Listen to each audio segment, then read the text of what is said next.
Peach, so after looking at our books, these are the numbers that we came up with for the year of 2017. I would want you to take a look at this and let me know of anything that you would like me to compose on the manufacturing plant, and I will let the managers know immediately. What is this? What is all this? We're losing money. We're not making any money. Right, so we noticed that we have a lot of increase and sales are not matching, so. Okay, well, I need a solution. I need at least 15% improvements or else I will shut it down. Do something about it. Okay, I'm on it. I'll send Alex an email. Thank you.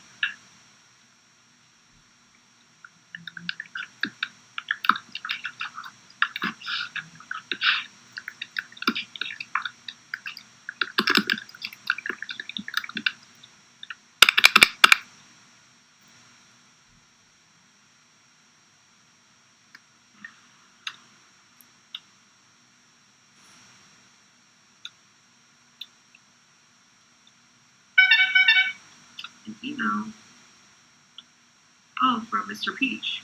Hi Alex, after careful discussion with upper management, we have decided to evaluate the plant's operation process over the course of the next 7 months to determine if it's beneficial to continue operations. Based upon our numbers, we would need to see a 15% increase in income to keep the plant running. Please respond to this email with the video presentation of your recommendations. Please have this video sent by May 8th. 3 days. What? Do not let us down. Wow. What am I going to do? Oh, what if we do this? What if we bring this idea up to him? I think it could work. Yeah. I think we got it. Yeah? Yeah. All right. Let's make the video. Okay. So as recommended, we have composed a PowerPoint presentation on our recommendations for our manufacturing plant. So we begin by introducing bottlenecks. Now we found that this is going to be a resource whose capacity is equal to or maybe even less than the demand imposed on it. So we do know that it is inefficient. They do cause late orders because of the inefficiency, and although they are not yet identified, we do know that they probably overwork our employees, and while we are paying them a time and a half of overtime, we do know that there would be some idle time associated with this.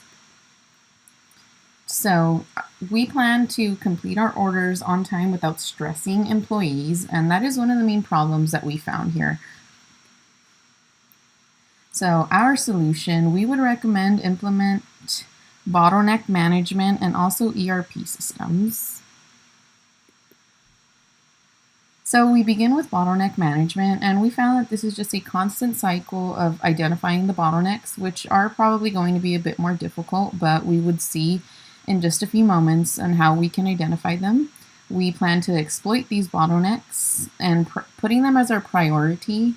So, just stopping everything else, finding these, removing them, and then getting us back on track, making us more efficient. We would remove these bottlenecks and then repeat the process as necessary until we remove all of them from our systems. So with activity-based costing, we know that we would allocate costs on individual cost drivers. This would help us trace bottlenecks because we would see an increase in costs or maybe just a high number, higher than usual. Then we can take a look at that and then, find the bottleneck and then remove it. And again, go through the process all over again. We do know that this can be time consuming, but it is necessary. The benefits would eventually outweigh the costs. And next, we have activity-based budgeting. So here we would focus on activities rather than functions. Now, this is a process recommended by the Chartered Global Management Accountants, just because it is recommended if a plant has high indirect costs, just like we do in our organization. So we begin by showing an example of activity-based costing. As you can see, if some of our products are receiving unnecessary heat treatment, that is just, over $500,000 worth of increasing costs. If we remove this once implementing our ABC costing system, This would remove that and then thus decreasing our costs and in some just decreasing our total cost per unit. As you can see, there is a significant amount of difference here. Now, with activity-based budgeting, we found that all indirect manufacturing costs would decrease if we did impose this ERP system.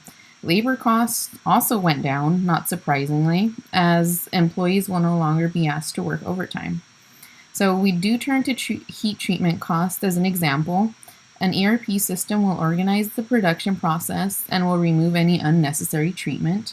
So we do see right here that the costs did go down, but they also went down for machine setups, material handling, and assembly costs, thus turning our operating loss into operating income. Now, so what is an ERP system? Now, this is an enterprise resource planning system. We do know that it would increase communication and organization skills because communicating is just a big part of an organization's success. We do know that this would increase productivity.